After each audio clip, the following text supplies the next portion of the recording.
இத்தேசம் நீ வாசமாயிருக்கும் இத்தேசம் ஆட்சி அதிகாரம் ஒருவனுக்கு.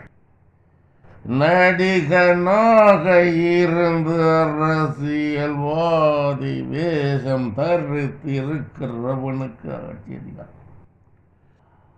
அவனுக்கு விரோதமாகவே நான் என் கரத்தை நீட்டிக் கொண்டிருக்கிறேன். ஆட்சி அதிகாரம் அவனுக்கு தொடராது, முடிவுக்கு வரும். விரைவில் விரைவில் விரைவில். என்னால் என்னால் என்னால் என் சித்தம் என் திட்டம் நானே நிறைவேற்றுவேன்.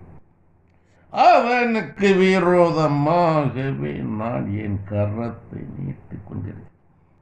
வேதனைப்படுவான் அரசியலில், ஆட்சி அதிகாரத்தில் வேதனை